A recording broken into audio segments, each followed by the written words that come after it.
Bonjour à toutes et à tous. Je pense qu'on va commencer. Les autres vont arriver au fur et à mesure. Je me présente. Je m'appelle Timothée Lebrun. Je suis chargé de projet Living Lab au Dôme, qui est un centre de sciences à Caen, en Normandie. Si jamais il y a des problèmes de son, n'hésitez pas à me le faire savoir. Là, j'ai un micro que j'ai branché. Je peux faire des petits réglages s'il y a besoin. Je travaille au Dôme et je suis aussi coprésident de l'association Cryptos, qu'on a fondée il y a maintenant 3-4 ans, qui est une association de lutte contre les fake news.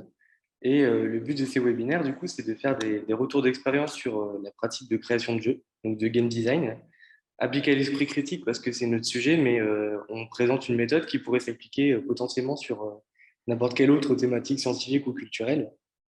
Et du coup, ce webinaire, c'est le troisième d'une série de 4 webinaires. Celui-ci est dédié au game design participatif. Donc, comment est-ce qu'on co-construit un jeu? Et puisqu'on avait vu que dans les derniers webinaires, la création d'un jeu, c'est un processus qui peut être assez long, l'idée, c'est de voir comment ces temps de création des jeux peuvent aussi devenir des temps de médiation. On va avoir pour ça deux invités qui vont témoigner, qui sont parmi nous. Marie Tremblay, qui est des éditions Déclic, et Manon Thérault, qui est chercheuse en psychologie sur le sujet de l'esprit critique au laboratoire de psychologie de Caen-Normandie. Elles auront l'occasion de prendre la parole pendant ce webinaire. Et avant de commencer avec ces temps d'échange, je voulais vous proposer de faire un petit récap, si ça vous va, de ce qu'on a vu avant, et qui pourrait servir pour la suite de ce webinaire d'avoir des petits éléments clés comme ça sur le game design. Il y a certains parmi vous qui sont là pour la première fois et d'autres qui sont là depuis le début. Pour certains, ça sera un petit rafraîchissement et pour les autres, ça permettra de refaire un point de rappel. Pour commencer, ces webinaires, ils sont le fruit d'un partenariat entre les deux associations dans lesquelles je suis, le Dôme, qui est le centre de sciences de Caen-Normandie, et Cryptos. Et on est financé par le département du Calvados et le ministère de la Culture, dans le premier temps, pour co-construire un jeu sur l'infodémie, l'esprit critique.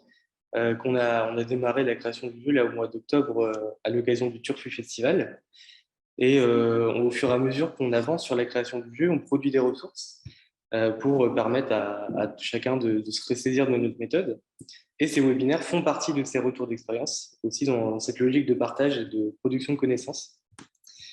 On est aussi labellisé SAPS, donc Science avec et pour la société.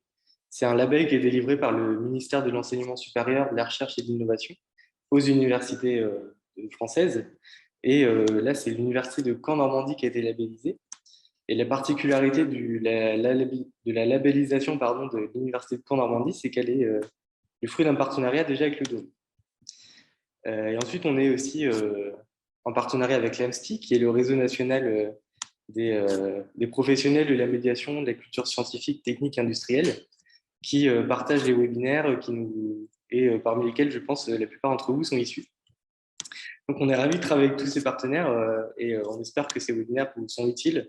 Donc, n'hésitez pas à me faire vos retours si vous avez envie d'aller discuter plus longuement des sujets qu'on aborde.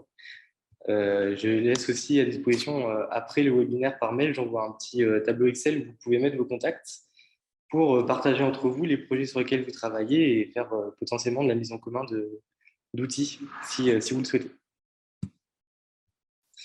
Au tout premier webinaire qui était sur la déconstruction d'un jeu, l'idée c'était de voir un peu qu'est-ce qu'était un jeu, comment on le définit, de quoi ça se constitue et surtout de voir en quoi c'est un outil intéressant en termes de médiation.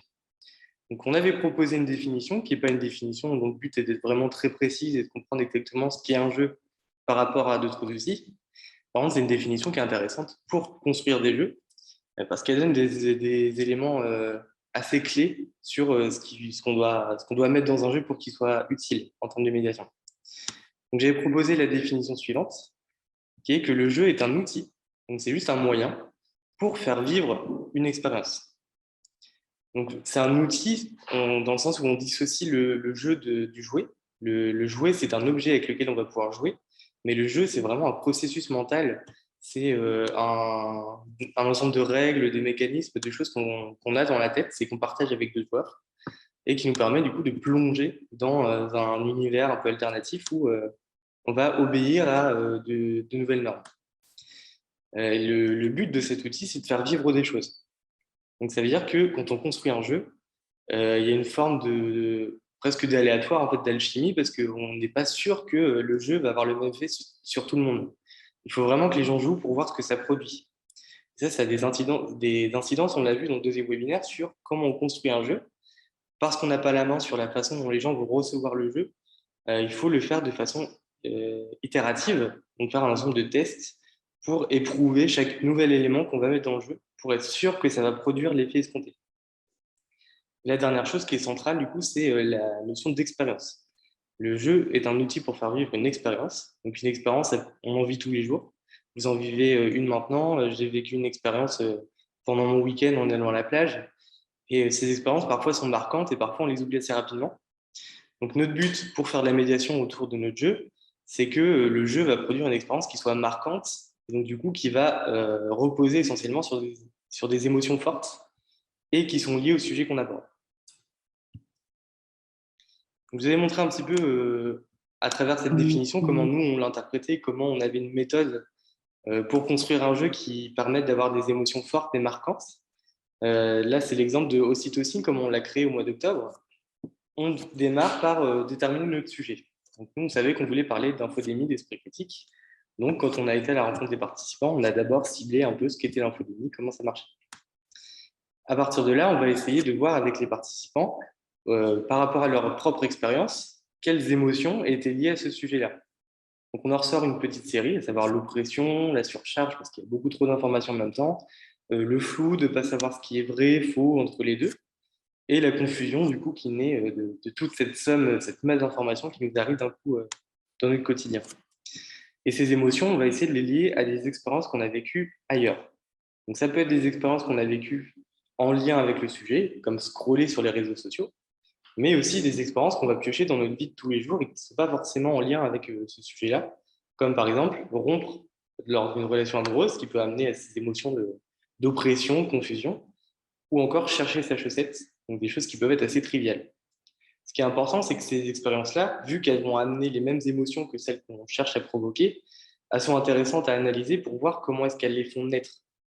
Et c'est ça après qu'on va intégrer dans le jeu, c'est-à-dire des expériences qu'on va décortiquer pour voir un peu ce qui va produire des émotions et les implanter dans le jeu au final, au fur et à mesure du processus de création.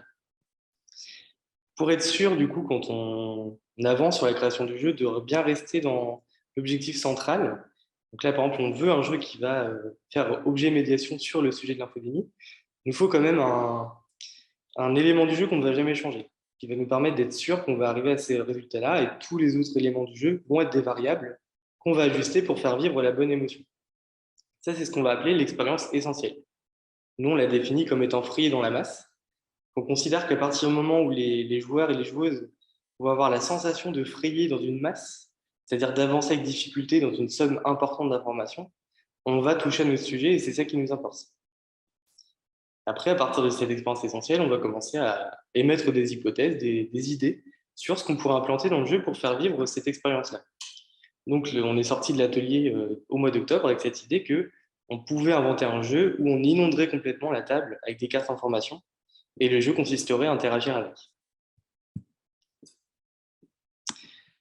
Ça, c'est ce qu'on avait vu au deuxième webinaire, du coup, sur comment on construit un jeu. On avait vu la méthode qui s'applique un peu à pas mal de domaines de design, notamment le design thinking, qui est la règle de la boucle. Donc, parce qu'on a vu que le jeu va faire vivre une expérience, mais qu'on n'a jamais complètement la main sur la façon dont les gens vont réagir, sur quel sera le retour des joueurs et des joueuses, il faut qu'on ait pas à pas et que tous les nouveaux éléments du jeu qu'on va implémenter, on les teste avant de les valider et de les incorporer pour de bon. Ça, c'est ce qui s'appelle émettre une hypothèse de gameplay. Donc, j'ai mis une hypothèse sur un élément du jeu et ce qui va provoquer chez le joueur. Pour le tester, il va falloir construire un prototype, donc une version un peu allégée. Et là encore, il faut aller au plus rapide. On va prendre du carton, des papiers, tout ce qui nous passe par la main, et organiser une session de test pour voir ce que ça produit. Et après, en fonction, on peut voir sur les retours qu'on reçoit, si oui, le mécanisme qu'on a avancé, il fonctionne. Du coup, très bien, on le garde dans le jeu et on continue. Et sinon, on va essayer de comprendre ce qui n'a pas marché, pourquoi ça a provoqué ces émotions-là. Est-ce que c'est une question de public? Est-ce que c'est vraiment la mécanique du jeu qui n'allait pas? Et en fonction, on va imaginer des corrections qui vont redevenir des hypothèses de gameplay qu'on va retester, et ainsi de suite, ainsi de suite. Ce qui fait qu'à chaque fois qu'on va recommencer la boucle, On va au fur et à mesure compléter le jeu et in fine, on aura le jeu final. En théorie, on pourrait continuer à boucler comme ça à l'infini et le jeu serait en théorie toujours meilleur. Mais dans la réalité, il faut bien qu'on se fixe des deadlines. Donc le but, c'est si on se dit que le jeu doit être prêt en juillet et qu'on le démarre en octobre, on va essayer d'être le plus rapide possible pour avoir un maximum de boucles et qu'à la sortie de tout le processus de création, le jeu soit le meilleur possible. Donc une fois qu'on avait vu ça, je pense qu'il y a eu, vous avez sûrement pensé que le jeu, c'est un processus qui était quand même extrêmement long et chronophage et que dans une pratique de médiation, on n'a pas toujours ce temps à accorder à la création d'un outil comme ça, surtout qu'en général, c'est un seul outil sur un seul sujet et que dans nos métiers, on est amené à plutôt parler de plusieurs sujets en même temps. Le but de ce webinaire, c'est d'amener un levier qui est que certes, la création de jeux, c'est un processus qui peut être très long et très demandant en ressources humaines, mais en même temps, ça peut être des outils très efficaces de médiation quand on va inclure les publics dans le processus de création. Donc, on se fixe cet objectif-là pour le webinaire, c'est comment est-ce qu'on va créer des temps de médiation autour de la création du jeu. Et pour ça, on va avoir le témoignage de Marie Tremblay des éditions Déclic, qui va nous parler de son projet avec les éditions Déclic d'un jeu sur la santé sexuelle et le handicap qu'on a accompagné au Dôme. Donc, Marie, si tu es là, je veux bien que tu Oui, prennes la oui, parole. oui, je suis là. Bonjour à toutes et à tous. Hop, je fais ma vidéo ici, c'est peut-être plus sympa. Là, et je vais te laisser la main du coup pour afficher des éléments si tu as besoin. Ouais. Tac. Alors, j'ai pas la main pour le moment pour partager mon écran. Alors normalement là c'est bon. Ouais, c'est bon.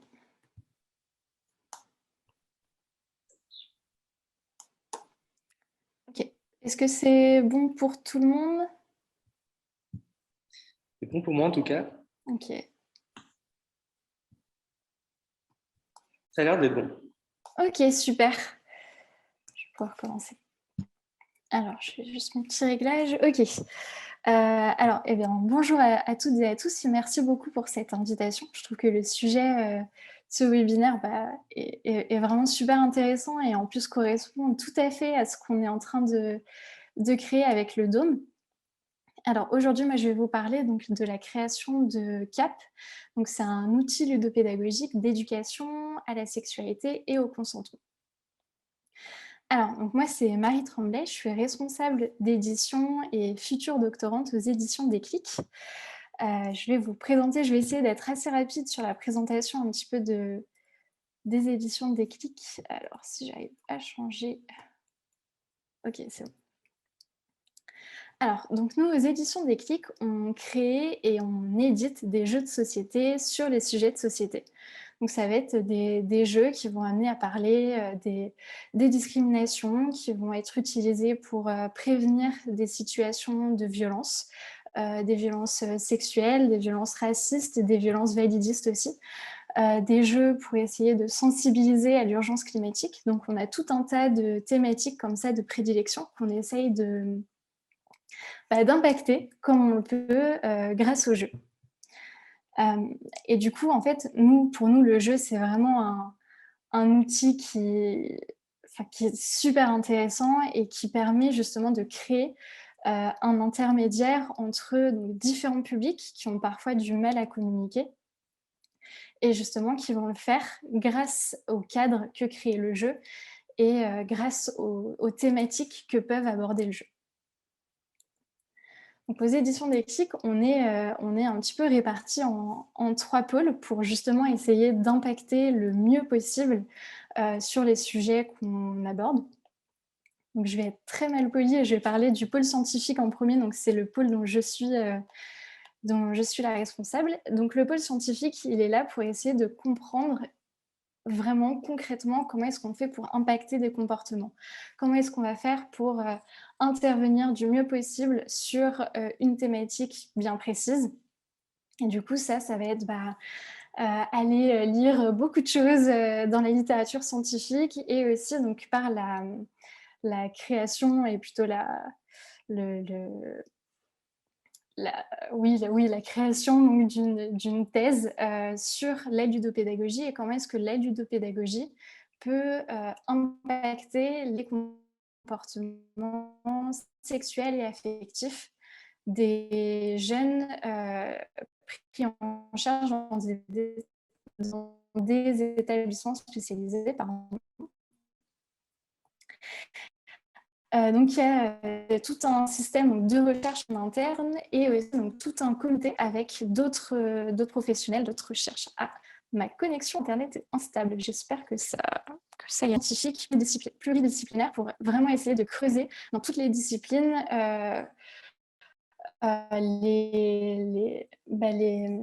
les facteurs qui permettent justement d'avoir vraiment d'avoir vraiment un véritable impact sur les comportements, sur les façons d'être, les façons parallèles. On a un pôle terrain. Donc le pôle terrain, là, ça va vraiment être un réseau de professionnels de terrain et d'experts. Donc c'est des professionnels de terrain du travail social, donc avec des enseignants, des psychologues, des sexologues, des thérapeutes, des éducateurs et des éducatrices spécialisés.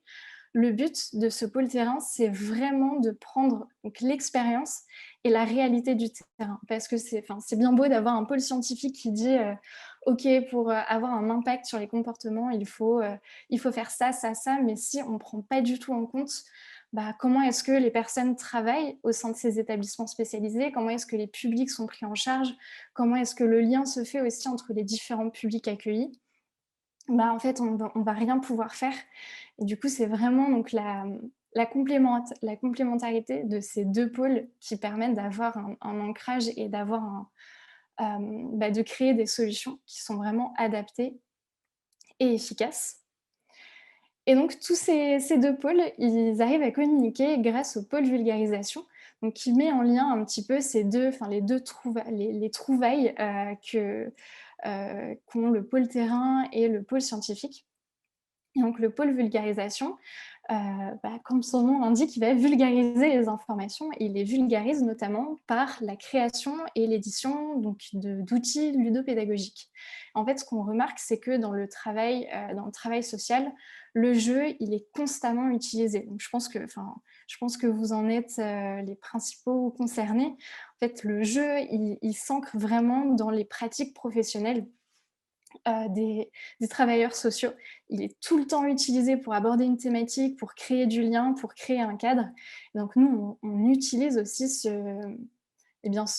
cet outil justement pour essayer de s'ancrer au plus proche d'être au plus proche des expériences. Donc, très rapidement, en fait, aux éditions Déclic, donc on fait plusieurs choses. Donc, on crée et on édite des jeux. On fait aussi des co-animations, donc avec le public cible de ces outils. Donc, pour le moment, on est plus sur des enfants, des adolescents et des jeunes adultes, même si là, on va passer le cap de l'adulte avec justement le jeu CAP. On fait aussi des formations, donc justement des professionnels de terrain pour qu'ils puissent prendre en main ces outils, donc comprendre la mécanique, comprendre comment l'adapter à son public et à ses objectifs, mais aussi comprendre comment aborder une thématique. Parce qu'il ne suffit pas de savoir jouer, savoir utiliser un jeu d'éducation à la sexualité pour faire des ateliers qui pourront répondre à toutes les questions des jeunes. Donc, on a vraiment une formation qui est assez complète sur l'outil d'un côté, mais aussi toutes les problématiques qu'il va aborder. Alors, voilà. Pour revenir au sujet d'aujourd'hui, donc, on est actuellement sur un travail d'édition d'un nouvel outil qui s'appelle CAP. Donc, CAP, c'est un outil ludopédagogique pour aborder la sexualité et les handicaps. Le but de cet outil, c'est de comprendre comment le handicap peut influencer ou non les situations et la vie affective et sexuelle. Donc le but, ça va être, le jeu va se jouer un petit peu en deux équipes. Chaque équipe va incarner un personnage et l'objectif, ça va être de se séduire un petit peu, de séduire l'autre équipe et d'arriver à créer une relation affective ou sexuelle. On choisit qui soit consentie, bienveillante et qui inclut toutes les problématiques et toutes les questions qu'on peut avoir quand on parle de sexualité et de handicap. Mais pour créer cet outil, eh ben, c'est comme l'a dit Timothée, ça peut être c'est un long travail et on passe par plusieurs étapes et notamment de nombreux ateliers qui ont été faits en collaboration avec le Dôme, le Dôme de Caen. La première étape, ça a été de problématiser un petit peu les thématiques de ce sujet, les thématiques de ce jeu, et de voir quels sont les besoins en termes d'outils, quels sont les besoins du public cible, donc des publics en situation de handicap, parfois des publics qui sont accueillis dans des établissements spécialisés, mais aussi les besoins des professionnels qui vont travailler avec eux et qui n'arrivent peut-être pas à aborder cette thématique parce qu'on sait que la sexualité et le handicap, c'est quand même des sujets qui soulèvent pas mal de questions, pas mal de tabous, pas mal de gênes aussi. Donc en fait, voir quelles sont vraiment les véritables attentes de ces deux publics et à quoi est-ce que pourrait répondre le jeu. Donc on a créé une première étape, donc un premier atelier, c'était une conférence participative en ligne. Donc ça, c'était en avril, où on a réuni un public assez large et très, très investi sur les thématiques. Donc on a eu à un moment, il me semble, plus de 200 personnes en ligne pendant cet atelier. Donc ça prouve vraiment l'engouement qu'il peut y avoir autour de ce sujet et surtout la nécessité d'avoir quelque chose, d'avoir un outil ou juste la nécessité de pouvoir aborder cette thématique avec d'autres personnes qui sont aussi investies que moi.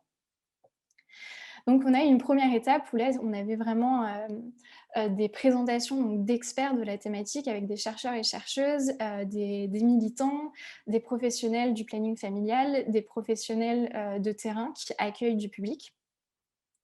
Donc, vraiment pour expliquer quelles sont les réalités du terrain aujourd'hui, à quoi est-ce qu'on se confronte, quelles sont les divergences aussi pour aborder cette thématique. Et ensuite, donc sur une deuxième partie du temps, il y a eu vraiment des répartitions donc avec les salles Zoom en plusieurs petits groupes où là, on a pu aller beaucoup plus dans l'individuel et dans les expériences personnelles.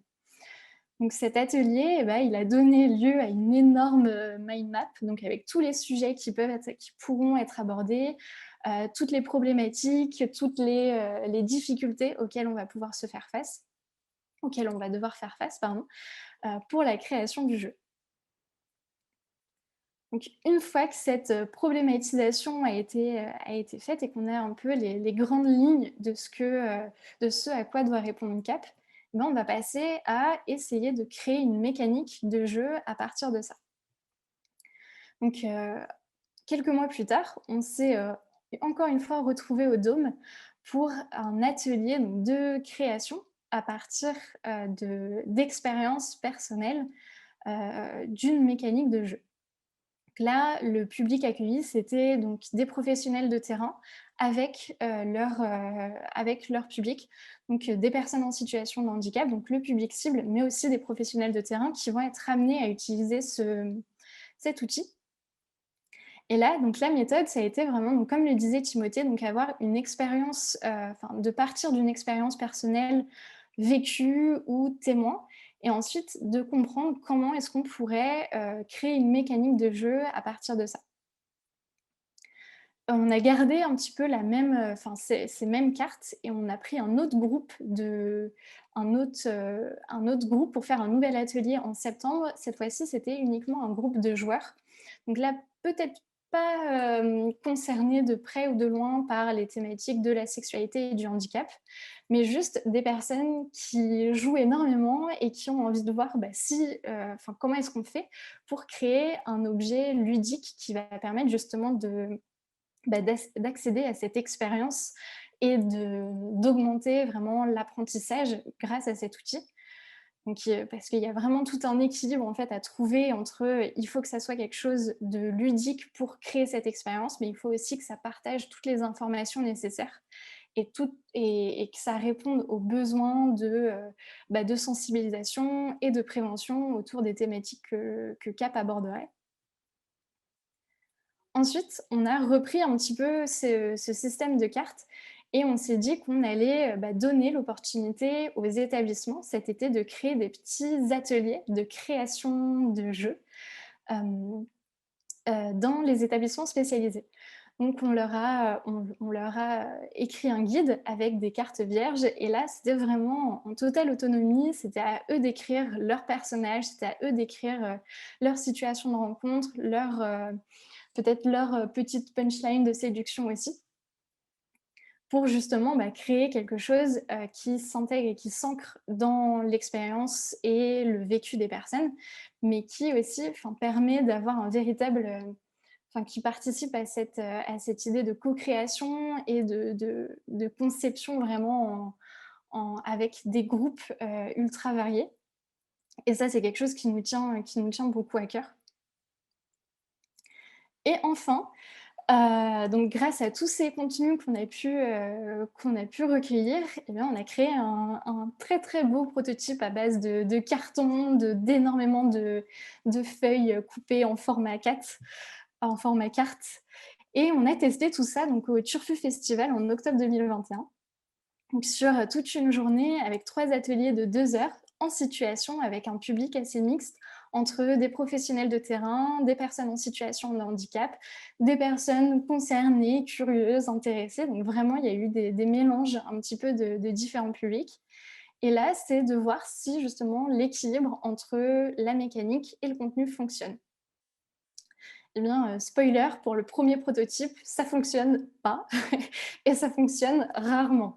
Là, il y a eu certains retours les échanges sont très longs, donc on a une dynamique de jeu qui s'étend un peu et qui, du coup, perd un petit peu du côté ludique, et on se perd aussi entre le côté informatif.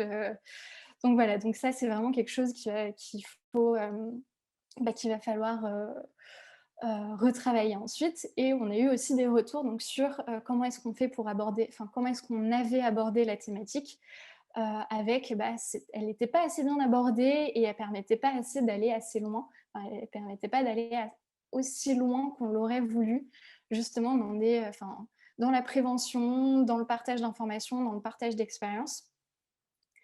Donc, de toute façon, ça, c'est quelque chose de sûr et certain quand on fait un prototype et surtout quand on teste le premier prototype. On a énormément de retours qui sont de toute façon, qui peuvent être que positifs et sur lesquels il va falloir retravailler, donc repasser par une étape de co-création de contenu avec différents publics, une étape de création de prototype et une nouvelle étape de test, la boucle que nous a montré Timothée. Mais ce qui est super intéressant de voir, c'est qu'en moins de 6 mois, entre la conférence participative et les séances au Turfu Festival, on a pu parler de cette thématique avec plus de 300 personnes. On a créé des ateliers qui ont mobilisé presque 100 personnes en autonomie ou avec le Dôme et les éditions Déclic. Et en fait, ces ateliers de création, ils ont vraiment permis donc, au public qui était présent d'être sensibilisé sur ces thématiques, de pouvoir poser leurs questions aussi, de pouvoir échanger peut-être sur leur vécu, sur leurs craintes, sur leur expérience.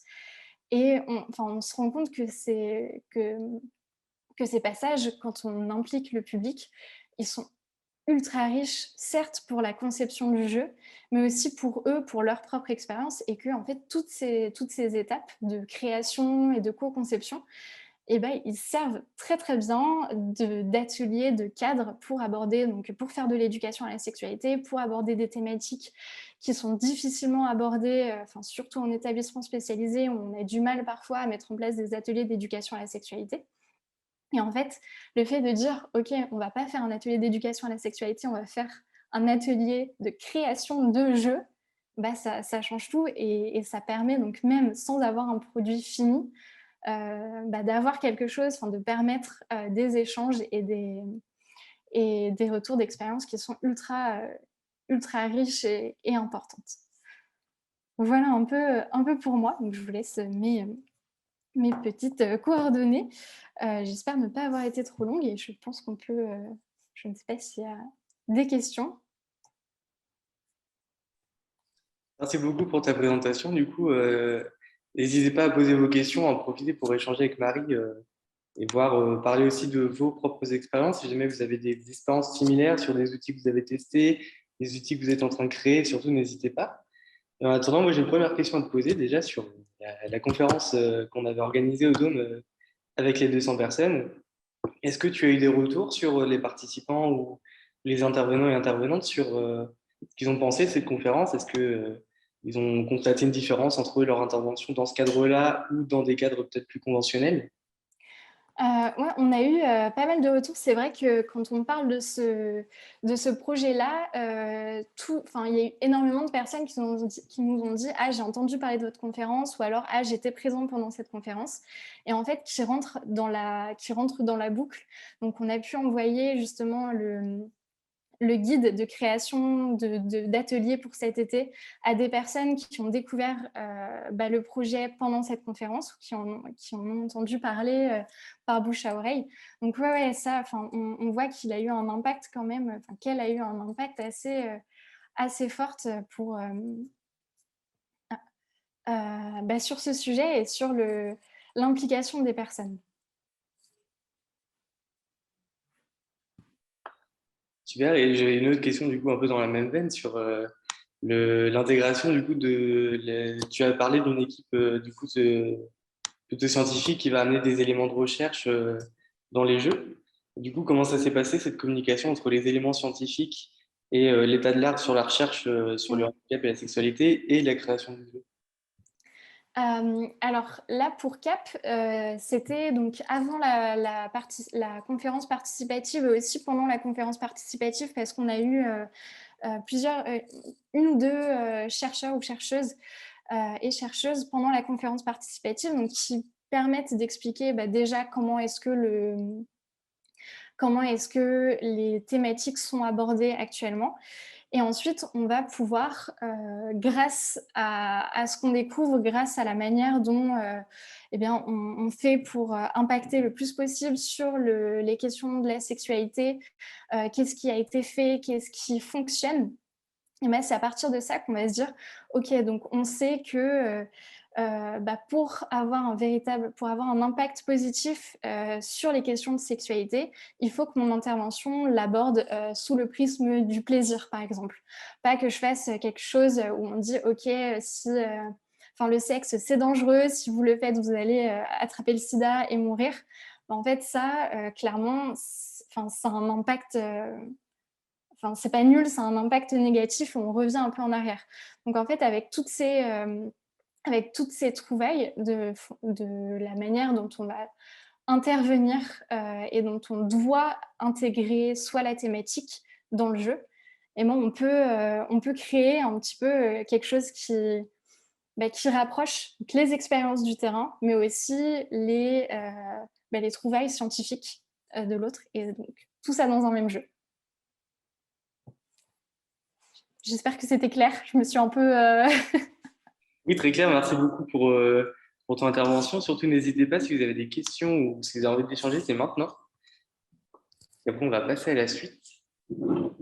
Ah mince, je viens de voir que ça grésillait. Désolée, j'espère que vous m'aviez... Il n'y a pas de souci, ça n'a duré pas très longtemps et puis Ok, on arrivait quand même à comprendre, donc c'était vraiment top.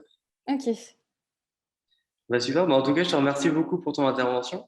Merci beaucoup à vous. Et si jamais des participants et participants sont intéressés pour te contacter, est-ce que tu es disponible éventuellement pour prendre les questions ou... Oui, bien sûr. Alors, je suis disponible jusqu'à 14h. J'ai un rendez-vous juste après. Et je peux partager aussi le petit PowerPoint dans le chat. Ok, super. Bah, parfait. Puis pareil, si jamais des personnes veulent te recontacter, est-ce que je peux leur donner ton mail aussi? Ouais, bien sûr. Mon mail est dans le chat aussi, mais il n'y a pas de souci. Contactez-moi, je réponds à toutes les questions. Je trouve... Moi, c'est un sujet qui m'anime beaucoup, donc voilà. Super. Bah, merci beaucoup pour ton intervention. C'est vrai que c'était un projet sur lequel on a pris beaucoup de plaisir à travailler parce que déjà, il y avait la question de la sexualité était taboue déjà à l'origine. Et puis quand on la croise avec la question de handicap, on a commencé à recueillir des témoignages qui étaient vraiment bouleversants et on a vu que Ouais. la façon dont le jeu pouvait un peu délier parfois les langues, les témoignages, et que ça donnait aussi un moyen de dédramatiser ou de faciliter ces temps d'échange. C'était vraiment des moments très très forts à chaque fois.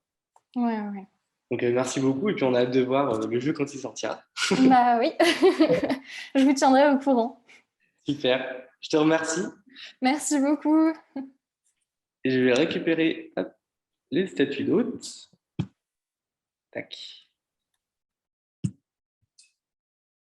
Alors, je vais repasser au diaporama.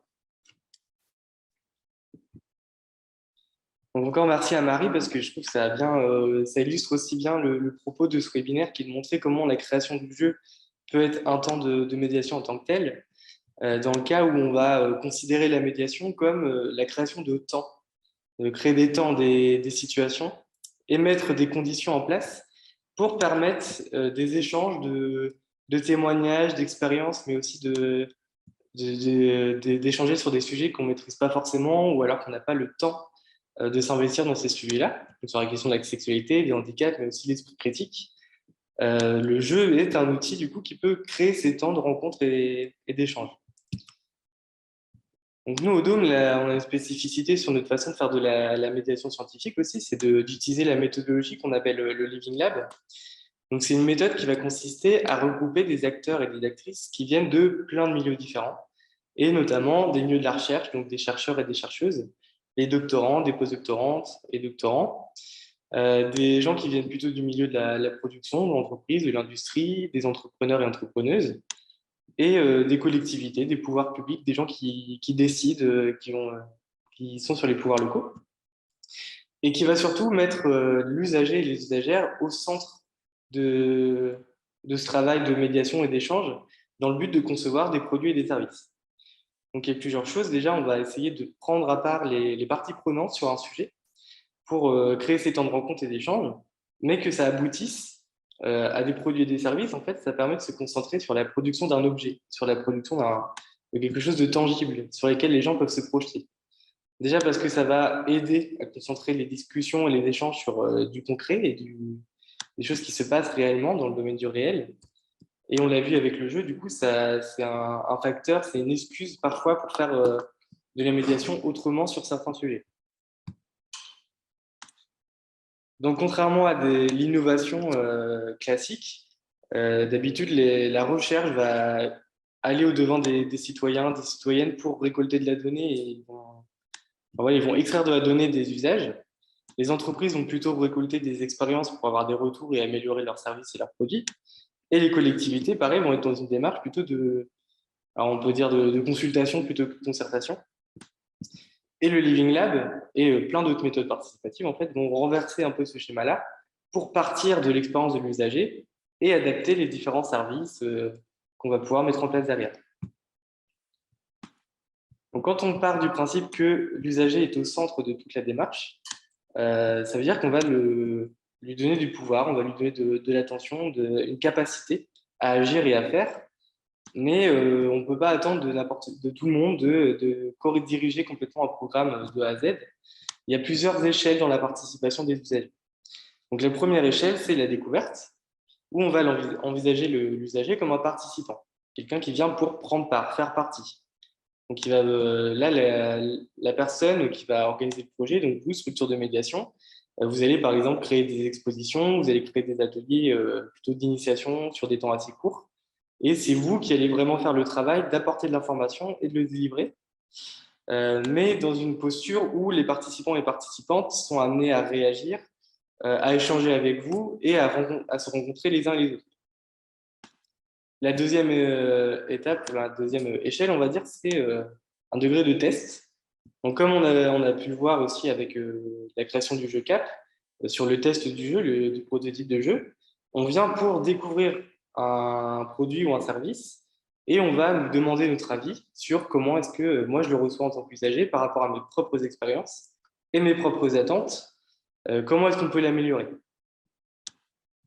L'étape au-dessus, ce serait la contribution. Donc, OK, j'ai testé le jeu, j'ai apporté mon expérience, j'ai apporté mes retours, mais j'aimerais bien aussi participer à l'élaboration de la prochaine version. Donc, je vais apporter ma participation de façon ponctuelle sur l'amélioration d'un produit ou d'un service. Et là, je vais fabriquer, je vais concevoir. La co-construction, c'est la même chose, mais sur l'échelle du projet en entier.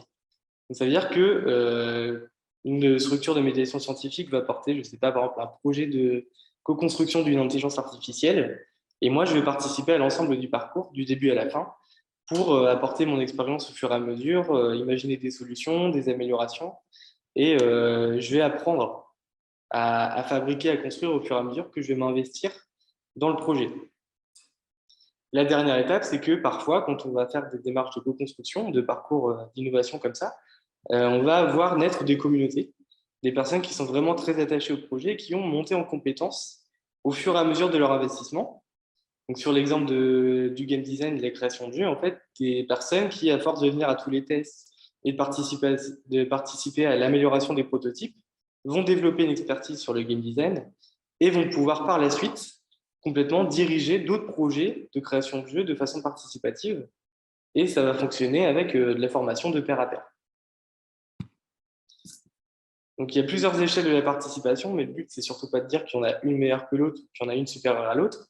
Chaque échelle est intéressante et importante, et c'est important de pouvoir prévoir des degrés de participation différents pour que chacun puisse s'investir selon ses disponibilités, ses envies, ses compétences, mais aussi de prévoir ce parcours comme étant une porte d'entrée et un encouragement aux personnes pour s'investir aussi sur du plus long cours s'ils en ont envie et si ça peut leur offrir des opportunités aussi par la suite.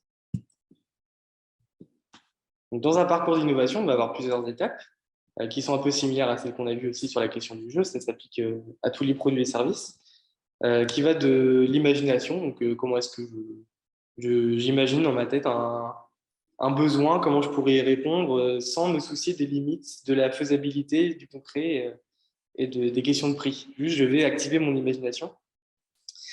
Et la deuxième phase, ça va être de la concevoir. Donc là, je vais rentrer dans la réalité, je vais rentrer dans le domaine des contraintes et je vais confronter du coup mon idée avec les outils que j'ai à ma possession, les compétences que j'ai, les matériaux qu'on a et de voir comment est-ce que je fais pour m'adapter, pour le rendre possible. Ce qui va nous emmener ensuite à prototyper, donc c'est-à-dire à vraiment construire l'objet pour le voir fonctionner dans la vie et dans des conditions réelles. Une fois que ce prototype a été validé et qu'il fonctionne bien, on va rentrer dans une phase de développement. Donc, c'est comment est-ce que je fais pour un peu automatiser tout le processus de construction pour potentiellement le faire à la chaîne et terminer par la phase de déploiement où le produit, le service est terminé, il est complètement développé. Et maintenant, on va aller chercher des structures, des entreprises qui vont pouvoir le déployer dans leur offre de service, voire le faire entrer complètement dans un modèle économique. Donc, la méthodologie Living Lab, elle consiste à faire passer des participants dans chacune de ces étapes pour amener des produits et des services qui viennent de l'usager et qui viennent des expériences individuelles de chacun et de chacune. Et bien entendu, dans tout ça, le mix des publics, donc le fait d'amener des chercheurs, d'amener des entrepreneurs, d'amener des collectivités, ça aide à accompagner le projet pour qu'il soit faisable et qu'il soit pertinent d'un point de vue scientifique, que le service qu'on a imaginé, on sait que scientifiquement, on a des preuves qu'il va fonctionner. On sait que les collectivités voient l'intérêt de ce produit-là et de ce service et auront intérêt à le déployer derrière. Et les entreprises, elles aussi, peuvent voir si c'est possible de les intégrer dans un modèle économique, voire apporter leurs connaissances sur la façon dont on peut lever certains verrous techniques. Donc, si je prends cette méthode du Living Lab et que je l'intègre dans la boucle qu'on a vue juste avant sur comment est-ce qu'on construit un jeu, on arrive à un schéma qui va globalement raconter ce que Marie nous a présenté juste avant. On va démarrer par co-problématiser, c'est-à-dire que j'arrive avec mon sujet de science et de société, ou mon sujet culturel, et je vais créer un temps d'échange et de rencontre avec des experts, des chercheurs, des professionnels et des personnes qui sont concernées de leur quotidien pour échanger et faire remonter des besoins, des leviers, des freins. Bref, tout ce qui va constituer à comprendre, contextualiser tout ce qui se passe autour de la thématique qu'on est en train d'aborder. Et ça, c'est typiquement la conférence qu'on a organisée au Dôme avec les éditions Déclic, où on va lever un certain nombre de sujets à travers des témoignages, à travers des retours d'expérience et des travaux de recherche qui ont été alimentés par les chercheurs qui étaient présents. Une fois qu'on a bien compris notre sujet et qu'on a co-problématisé, on va pouvoir passer à la phase de co-conceptualisation, où on va partir des témoignages, des différentes expériences qu'on a retenues, pour imaginer globalement à quoi pourrait ressembler le jeu plus tard. Donc c'est le premier mécanisme de jeu, c'est le tout premier prototype, c'est vraiment la première idée de base qu'on va tester et qu'on va éprouver avec les publics par la suite. Et on va... Petit bug, excusez-moi. Ah, je peux pas revenir en arrière. Ah, c'est bon. Désolé. Donc, une fois qu'on a fait ce pré-concept, on va re-rentrer dans la boucle. On va rentrer dans ce processus itératif où on démarre par définir ce qu'on appelle l'hypothèse de gameplay. Donc, c'est la première idée de ce qu'on pourrait mettre dans le jeu, que ce soit un mécanisme de jeu, un matériel de jeu, une histoire, une charte graphique. On va tester, on va imaginer la première brique du jeu. Et ça, on peut aussi le faire à l'occasion d'ateliers, comme ça a été fait du coup avec les éditions Déclic, où ce moment où on va imaginer des hypothèses de gameplay deviennent aussi des temps de médiation, parce qu'en fait, on part forcément du sujet de base, que ce soit l'esprit critique ou la santé sexuelle, pour imaginer ces mécanismes. Le deuxième temps, ça va être de construire le prototype. Un prototype, ça sert du coup à tester l'hypothèse qu'on a imaginée. Donc, le prototype est là pour poser une question. Et nous, au Dôme, par exemple, on a un Fab Lab.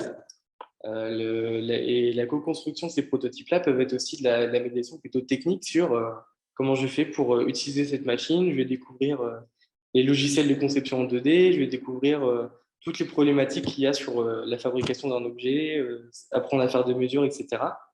Qui peut être intéressant pour certains types de publics qui aimeraient du coup monter en compétences sur la fabrication technique. Et ensuite, on passe à la session de test. Et pour la session de test, c'est important du coup de réunir les bons publics, les gens à qui s'adresse le jeu, pour être sûr que les retours qu'on a sont adaptés au public qu'on essaie de toucher à la base.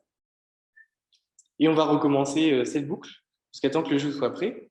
Mais si vous imaginez chaque étape comme étant faite avec les publics que vous ciblez, plus un temps de médiation qui va se rajouter à ces phases de test et de retour, en fait, on multiplie les temps de médiation et les publics touchés à chaque fois qu'on va avancer dans la création du jeu. Donc, ce que je vous propose, c'est un atelier flash. Donc là, sur la demi-heure qui nous reste, on va essayer de, en 30 minutes, faire un temps de co-problématisation ensemble. Et après, on va essayer d'imaginer un concept de jeu par la suite. Donc pour ça, on a la chance d'avoir Manon Thérault, qui est chercheuse en psychologie au laboratoire de psychologie de Caen Normandie, qui va nous parler du coup de l'esprit critique, qui va nous donner des éléments de définition sur certains déterminants. Et vous aurez l'occasion d'échanger avec elle, de lui poser vos questions pour vraiment cibler le sujet et comprendre les tenants et les aboutissants.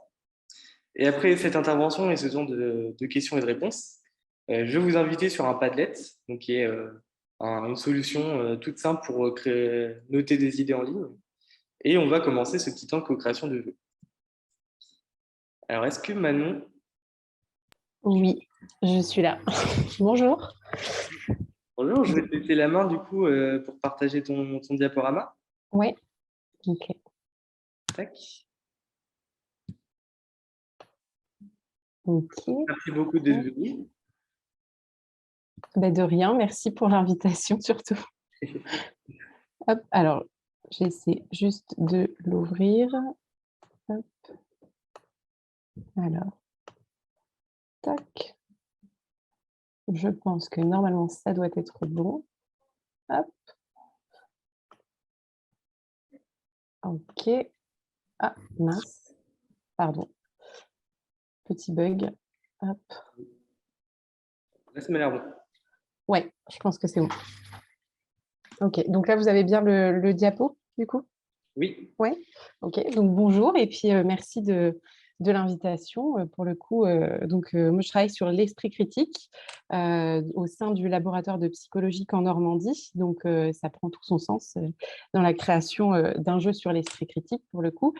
Et je suis ingénieure d'études en psychologie sociale et je travaille dans une équipe avec une enseignante-chercheuse en psychologie sociale aussi au sein de l'université de Caen et avec un docteur en philosophie, Denis Carotti, du coup, qui est chargé de mission esprit critique à l'Académie de Aix-Marseille. conseil. Et on travaille avec plusieurs partenaires, donc qui sont détaillés en fait juste au-dessus.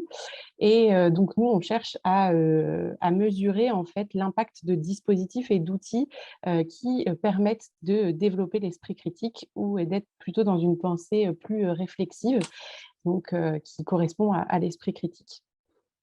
Donc déjà, dans un premier temps, il me semblait quand même important de rappeler finalement le contexte. Pourquoi est-ce qu'aujourd'hui on parle d'esprit critique? Pourquoi est-ce qu'on tente de mesurer l'esprit critique et de le développer face à l'impact des fake news? C'est que déjà, dans un premier temps, on a eu de très nombreux réseaux sociaux qui ont émergé et donc des moyens de communication qui ont été élargis et qui permettent de relayer de manière beaucoup plus aisée en fait, tout ce qui est fake news, fausses informations, théories complotistes.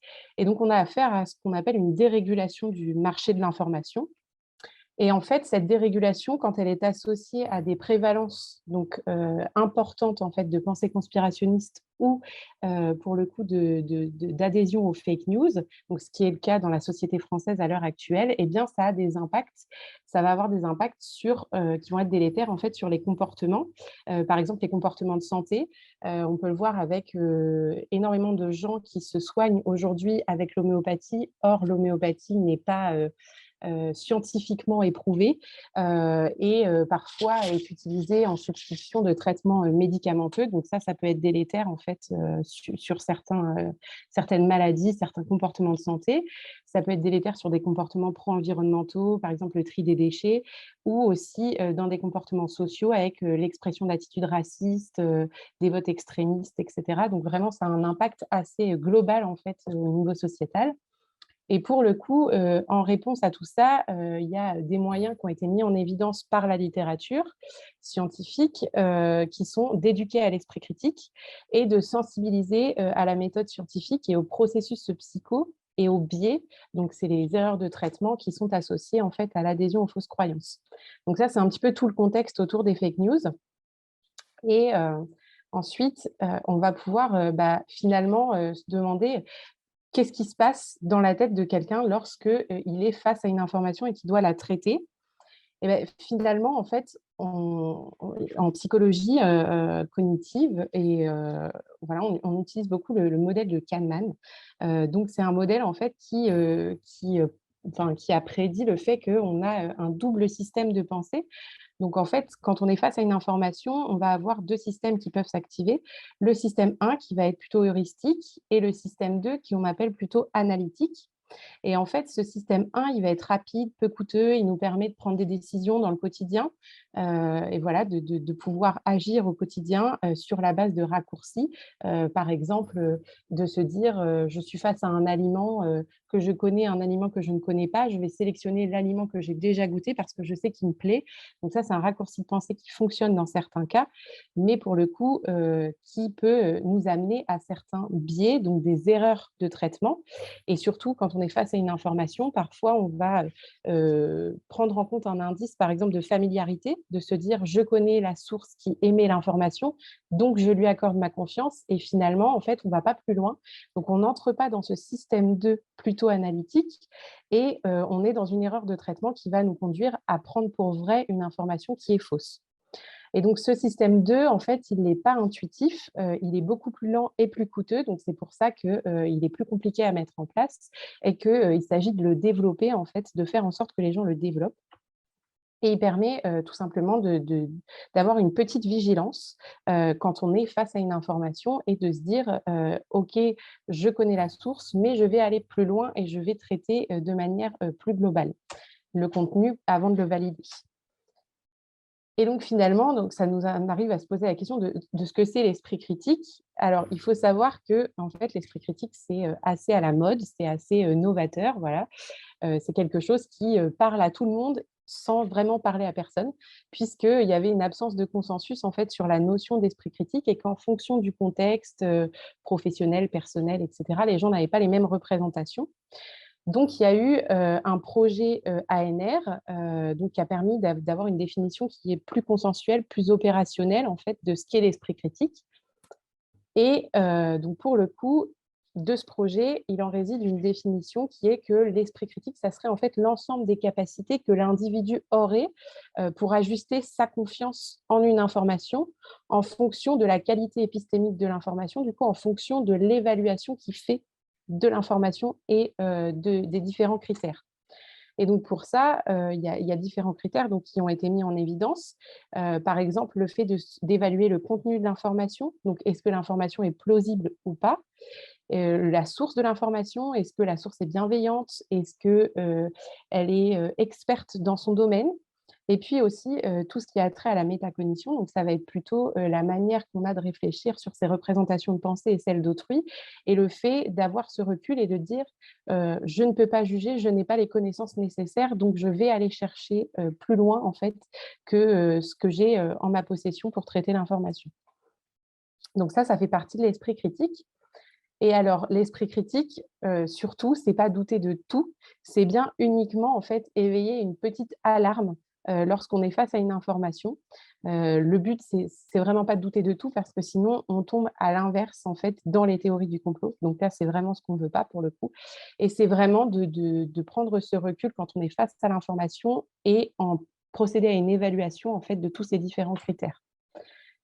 Alors, il existe du coup différents déterminants, et là, ça va être plutôt des déterminants de l'adhésion aux fake news, mais il faut savoir que l'adhésion aux fake news, elle est en fait négativement corrélée, si je puis dire. Il y a un lien négatif entre l'adhésion aux fake news et l'esprit critique. C'est-à-dire que plus on adhère aux fake news, et moins on aurait des capacités d'esprit critique développées. Donc, pour le coup, c'est pour ça qu'on fait le lien aussi avec les déterminants des fake news. Et en psychologie sociale, donc on se base sur plusieurs catégories de déterminants. Et dans l'adhésion aux fake news, il y a d'abord tout ce qui est déterminant personnologique, donc qui est en lien directement avec la personnalité de l'individu. Et donc là, ça va plutôt être de la recherche finalement de régularité en fait dans des séquences qui sont aléatoires. Après, on va avoir des déterminants qui vont être plutôt cognitifs, donc qui vont être en lien directement avec les processus de pensée.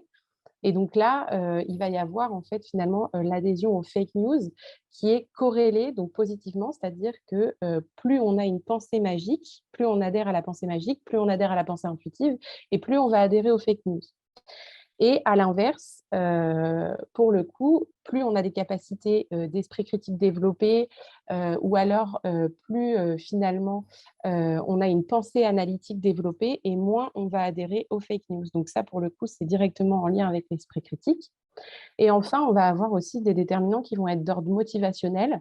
Donc, par exemple, le fait de prendre, que ce soit important pour l'individu, finalement, de se forger des croyances qui vont être rationnelles. Donc ça, en fait, c'est nécessaire, hein, tout simplement, ça permet de lutter contre l'adhésion aux fake news.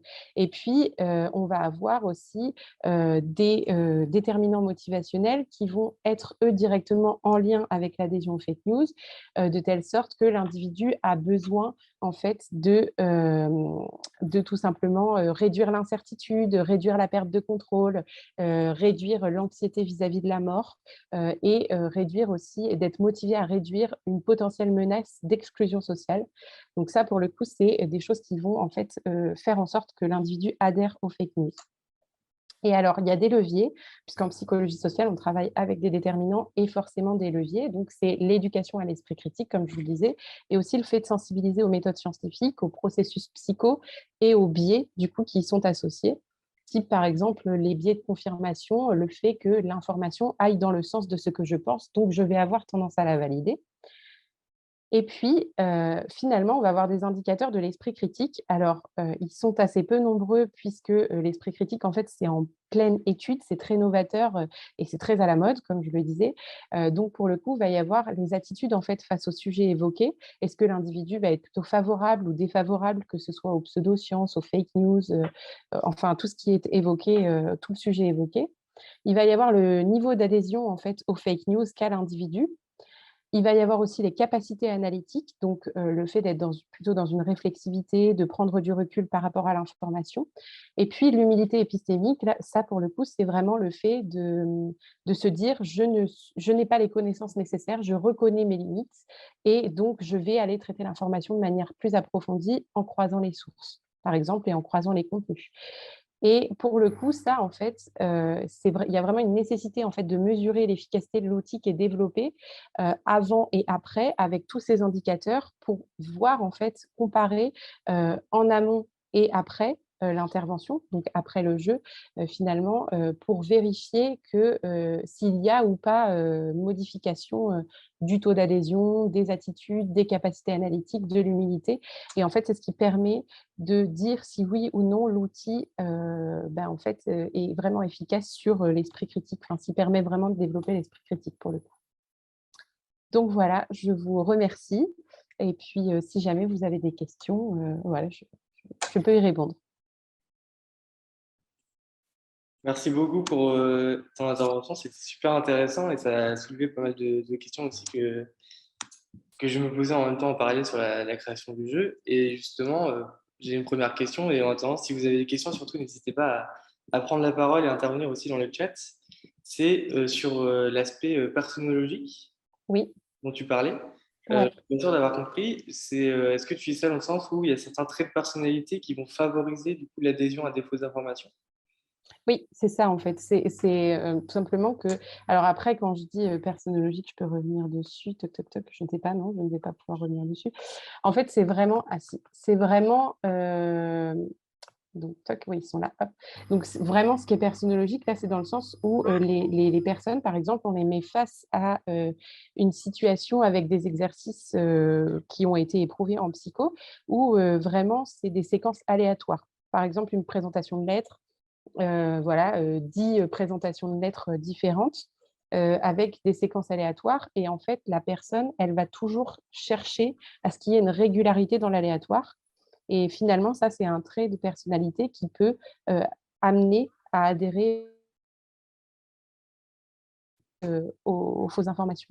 Mais c'est pas uniquement en fait, il n'y a pas uniquement les traits de personnalité, il faut vraiment que ce soit dans une globalité. D'accord. Donc c'est plutôt une façon de.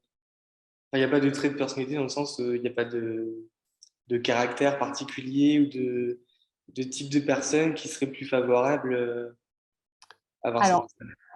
Alors de type de personnes qui seraient plus favorables, si la personne cumule en fait, le fait de chercher, de la rationalité, enfin de chercher de la rationalité, de chercher, finalement, de la régularité dans les séquences aléatoires et qu'en plus de ça, c'est quelqu'un qui a tendance à, avoir une pensée plutôt intuitive qu'analytique, bah là, en fait, c'est un cumul, de choses qui vont faire que la personne est plus sensible finalement à l'adhésion aux fake news. Ok, super, merci beaucoup. Est-ce que vous avez des questions, des remarques dans le chat et parmi les participants? Parce que du coup, là, la prochaine étape, c'est que on va s'interroger dans notre quotidien, du coup, dans notre propre rapport à l'esprit critique et à l'information. Quelles sont les émotions qu'on va ressentir de façon globale quand on est face à l'information, quand on est dans une situation de débat, quand on est dans une situation où, dans un repas de Noël, on part sur un débat endiablé sur le vaccin, etc. Que ça nous évoque. Donc, s'il y a des choses dont vous n'êtes pas sûr d'avoir compris sur l'esprit critique et le rapport à l'information, n'hésitez pas à poser les questions maintenant. Et pour le coup aussi, il faut savoir que les émotions ont un impact, dans le partage des fake news. Par contre, ça a uniquement été, démontré que ça a un impact, mais on ne sait pas forcément quel type d'émotion. Ça, c'est des choses qui sont encore en étude, pour le coup. Ah, projet ANR. En fait, c'est des financements de thèses, ou alors des financements de recherche, qui sont faits par des établissements de recherche, pour le coup, l'établissement national de recherche. Voilà. Super. Voilà. Bah, C'est vrai que ça nous paraît, pour nous, intuitif, mais c'est du vocabulaire, qu'on utilise au quotidien, mais qui, pour le coup, oui, non, ne parlent pas forcément à tout le monde. J'aurais dû préciser. En plus, du coup, il y a les projets ANR qui sont une forme de financement, mais il peut y avoir aussi les thèses en Oui. cycle, plusieurs formes de doctorat, etc. Donc, c'est vrai que quand on dit projet de recherche, derrière, ça va faire référence à plein de réalités différentes. Oui. Ok, bon, bah, alors du coup, ce que je vous propose, c'est qu'on va démarrer la phase de co-création du jeu. Je te remercie beaucoup, Manon. Si jamais tu restes encore, de toute façon, il me semble. Oui, oui, oui, oui. Bah, parfait. Comme ça, tu vas pouvoir Je, assister. je reste jusqu'au bout, pas de souci, j'ai prévu. Super. Donc, Merci à vous. Parce que justement, je pense que ça va faire remonter quelques questionnements quand on va faire ce travail-là. Est-ce que parmi vous, déjà, il y a des gens qui ne peuvent pas tout simplement être sur un pad en même temps que sur Zoom parce que vous n'êtes pas dans une situation où vous pouvez écrire en même temps que vous écoutez? Vous pouvez lever la main si vous voulez sur le Zoom. Et en attendant, je vais chercher le petit lien. Alors,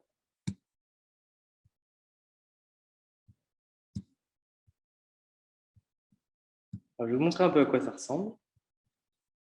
Je vais partager l'écran. Ah oui, du coup, il faut que je revienne là.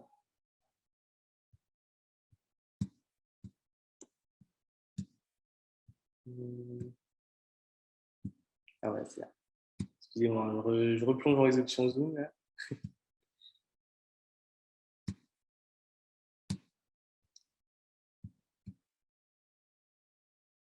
Est-ce que vous voyez ce qui s'affiche sur mon écran? Oui, oui, oui, je vois. Super. Alors, je vais vous envoyer le lien pour y accéder depuis vos ordinateurs. Donc, Padlet, c'est un site, un outil qui permet de faire de la co-création en ligne. Donc, c'est un fonctionnement un peu, c'est assez simple où on va pouvoir créer des cartes. Donc, quand vous appuyez sur le petit bouton plus, on va vous proposer d'écrire dans Objet un texte. Donc, je vais écrire bonjour. Et sur cette carte, vous pouvez associer des photos, des liens, des vidéos, mais là, ce n'est pas ce qui va nous intéresser. On va juste pouvoir écrire et publier, et votre carte sera créée à cet endroit-là. Donc, dans un premier temps, la question que je vous pose, c'est quelles sont les émotions que vous évoque l'esprit critique? Donc, derrière l'esprit critique, c'est à la fois votre rapport à l'information quand vous allez sur les réseaux sociaux, quand vous lisez le journal, mais aussi par rapport à d'autres personnes, quand vous débattez, quand vous discutez. Est-ce que de façon globale, l'esprit critique, ça va résonner avec des émotions plutôt positives, comme de la joie? Ou est-ce qu'au contraire, pour vous, vous avez un rapport plutôt angoissé, stressé, contraint à l'esprit critique? Pour vous, c'est peut-être un moment désagréable. Donc, je vous propose de vous positionner sur ces 5 émotions primaires du coup, que j'ai récupérées du film Vice Versa, parce qu'en général, on s'y accroche plutôt bien. Si jamais pour vous, l'émotion principale que vous ressentez quand vous pensez à l'esprit critique, c'est la joie, vous pouvez mettre un petit pouce vers le haut, comme ça. Et si jamais il y a une émotion sur laquelle vous n'êtes absolument pas d'accord et vous pensez que ça n'a rien à voir pour vous avec l'esprit critique, vous pouvez faire un pouce négatif. Donc, dans un premier temps, vous pouvez commencer à voter et ensuite développer un peu votre idée. Donc, si c'est de la colère, il peut y avoir plusieurs types de colère. Peut-être que la colère que vous ressentez, c'est plutôt de la frustration vis-à-vis de la façon dont certaines personnes peuvent interagir avec vous et par rapport à leur rapport à l'information. Si c'est de la joie, ça peut être plutôt de la fierté, ça peut être de la confiance, ça peut être de la curiosité. Donc voilà, vous pouvez aussi rajouter un commentaire et écrire du coup, en détail ce que vous ressentez par rapport à l'esprit critique. Et maintenant, est-ce qu'il y a des commentaires déjà qui te font penser à certains éléments de recherche ou à des choses que vous avez déjà observées sur le terrain? Ouais, ouais, franchement, il y en a qui même moi, m'ont traversé l'esprit quand on parle d'esprit critique, hein. Je vois par exemple, le côté indéboulonnable des complotistes, soit j'ai une preuve et j'ai raison, soit je n'ai pas de preuve et le complot est encore plus profond que ce que je pensais. Pour le coup, là, c'est vraiment l'argument en règle générale et c'est aussi un sacré biais, contre lequel on tente de lutter, avec l'esprit critique, avec le développement de l'esprit critique. Mais pour le coup, c'est vrai que, en tout cas, ce commentaire, j'aime bien parce que c'est aussi, quand on dit qu'on fait de la psychologie sociale, nous, on fait de l'accompagnement au changement de comportement. Et donc, forcément, déjà, de dire que on tente de déconstruire certains comportements chez les gens, on voit tout de suite l'aspect, on est face à une montagne. Et en fait, finalement, on peut y arriver par des petites astuces. Donc, je comprends les commentaires, en tout cas, qui sont plutôt négatifs et le désespoir que certains peuvent avoir. Donc, je vais dire, globalement, on a plutôt quand même des retours sur la tristesse, la colère et la peur. Ouais. Euh, et un peu mitigé sur la joie. Il y a quand même quelques. Bah, c'est 4 positifs ou 4 négatifs sur la joie, avec la question des interactions enrichissantes avec d'autres. Mm. On peut partir du coup de ces émotions-là, en sachant que l'émotion du coup que vous viviez sur l'esprit critique, ça peut être un élément de motivation pour agir en fait sur votre propre rapport à l'esprit critique. Peut-être qu'à force de ressentir de la colère envers celles et ceux qui en profitent, ça vous donne envie d'apprendre et d'avoir des éléments pour aller démonter ce genre d'argument. Donc c'est typiquement pour ça qu'on va créer un jeu qui va s'appuyer sur ces émotions-là pour le faire ressentir à d'autres joueurs, pour donner envie de changer de comportement derrière. Donc ce que je vous propose, c'est qu'en dessous de la colonne, à quelles occasions avez-vous vécu des émotions similaires, vous puissiez cliquer sur le petit plus et écrire du coup dans objet, là où dans objet, des anecdotes, des choses que vous avez vécues, des débats que vous avez déjà eus, avec lesquels vous avez ressenti cette émotion-là.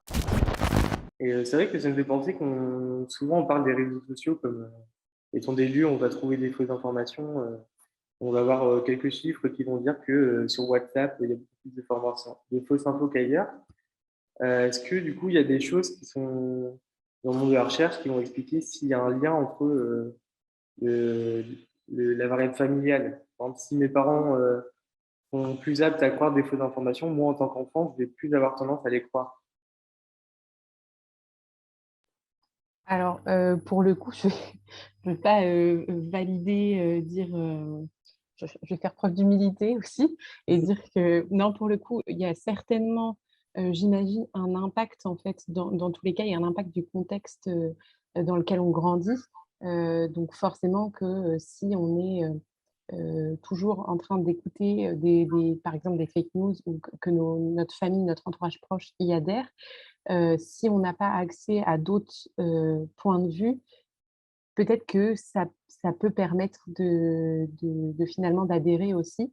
Alors après, c'est vraiment là une réflexion, brainstorming, voilà, par rapport à l'impact du contexte familial, mais je ne sais pas du tout s'il y a eu des recherches qui l'ont démontré. En tout cas, sur l'esprit critique en tant que tel, je ne suis pas sûre. Après, sur des impacts autres que l'esprit critique et l'adhésion aux fake news, oui, le contexte familial a déjà démontré son impact dans la littérature, en tout cas. Mais sur l'esprit critique en tant que tel et l'adhésion aux fake news, je ne suis pas sûre. Je ne sais pas du tout. À chercher, pour le coup, ça serait intéressant. Mm. Ok, bah, c'est vrai que je me posais la question, là, du coup, en voyant le succès de la carte sur le débat en famille.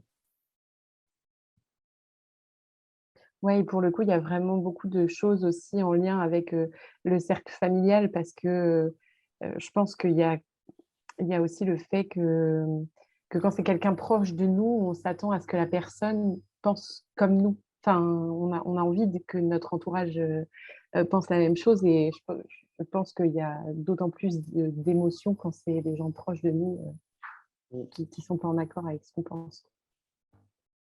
Ok. On va creuser, du coup, merci pour ça. Ce que je vous propose, c'est que là, dans la petite minute, vous pouvez aimer les cartes avec lesquelles vous sentez le plus, ça fait le plus résonner de choses en vous, et mettre des, enfin, c'est pas du tout négatif, ça marche, juste aimer les cartes qui ont déjà été créées et qui vous rappellent des souvenirs forts, des émotions fortes que vous avez déjà vécues. Bon, bah, ça a bien réagi, il y a plein de choses, du coup, j'essaie de voir ce qui a le plus été aimé. Euh, donc là, je vais prendre ceux qui ont 5 likes les plus, je vais les déplacer dans la colonne d'à côté. Ça va les faire ressortir.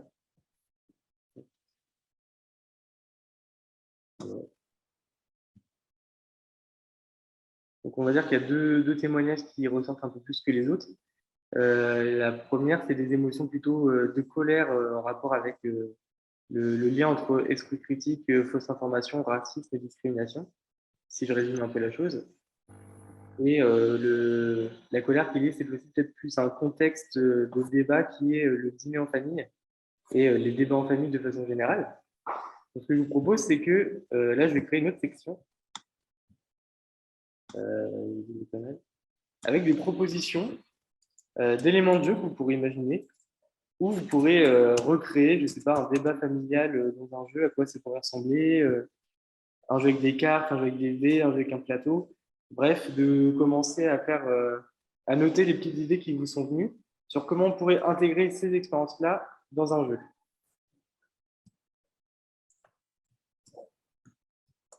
Donc, je vais créer la colonne et pareil, vous pouvez utiliser le petit plus en dessous. Et on va se laisser 4 minutes, comme ça j'aurai le temps de conclure après.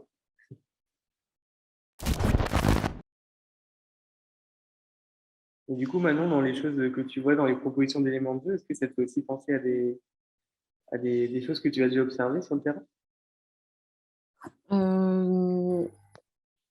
Après, c'est plus le lien entre effectivement attitude raciste, esprit critique.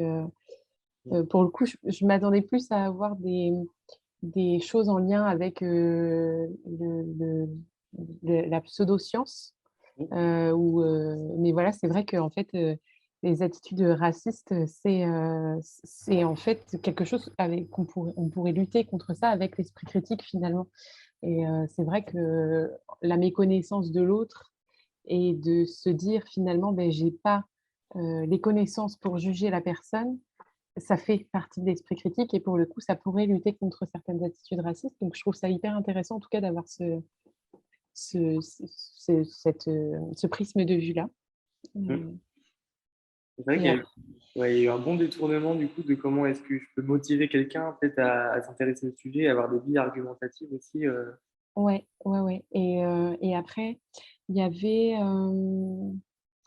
avec des cartes qui donnent l'obligation de mentir.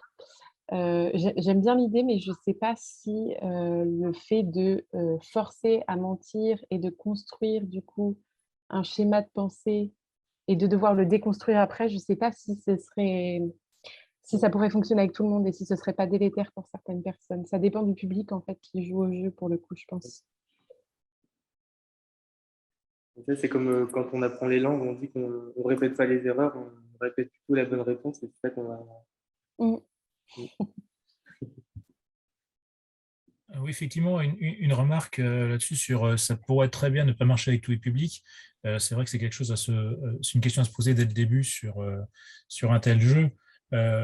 Personnellement, j'avais fait une animation sur l'esprit critique avec la différence entre astrologie et astronomie. Et comment dire, la première moitié s'est très bien passée parce que je me contentais de pourrir l'horoscope de elle ou de Madame Figaro.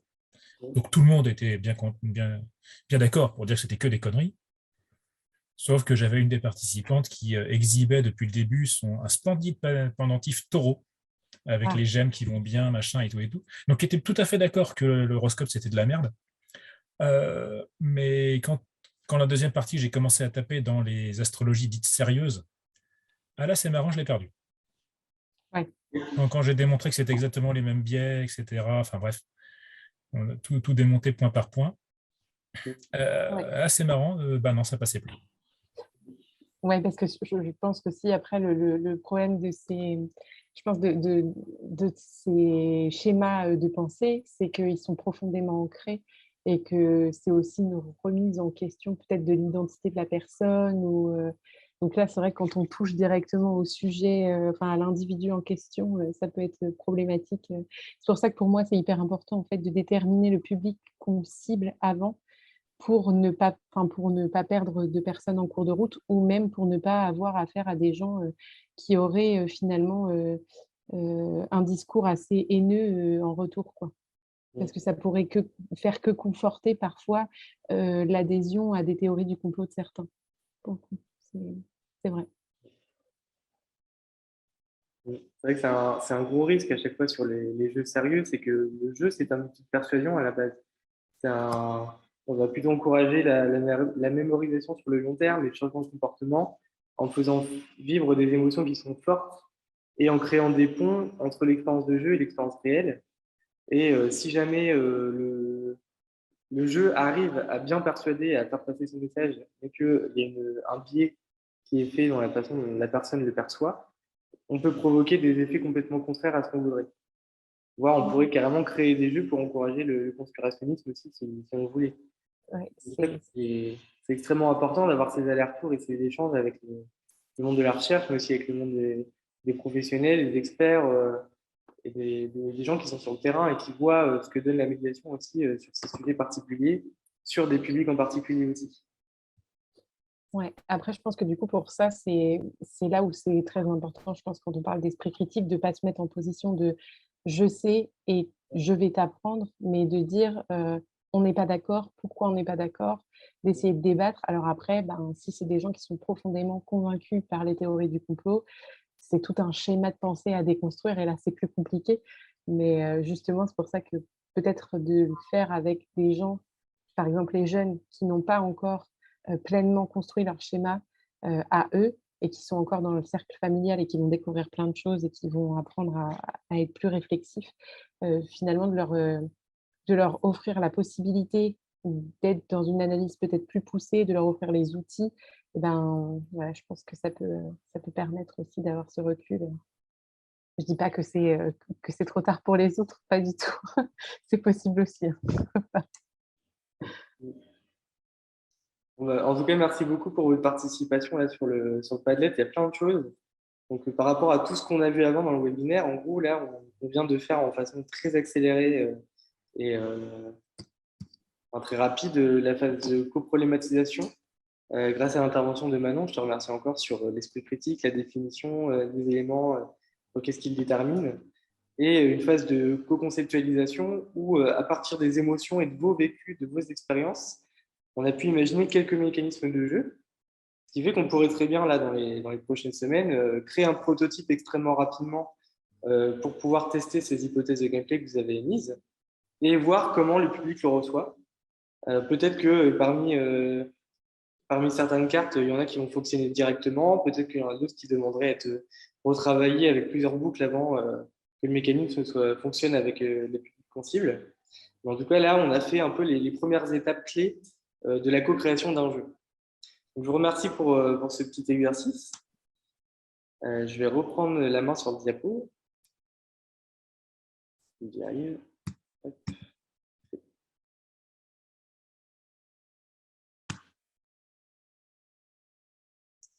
Et j'espère que grâce à ce webinaire, vous avez pu voir un petit peu comment à la fois le jeu était un outil de médiation, mais aussi le temps de création de jeu pouvait créer ces moments de discussion et d'échange, et que ça pouvait aussi venir alimenter vos pratiques de façon, pardon, d'alimenter autrement vos pratiques. Je cherche le mot et je suis fatigué. Donc merci beaucoup à Manon et merci beaucoup à Marie d'être intervenue pendant ce webinaire parce que ça a vraiment permis de voir dans la pratique ce que ça donnait et aussi peut-être, j'espère, de vous donner des éléments que vous cherchiez ou peut-être des contacts que vous auriez aimé avoir au moment où vous avez créé vos jeux ou que vous aimeriez avoir maintenant que vous allez en créer.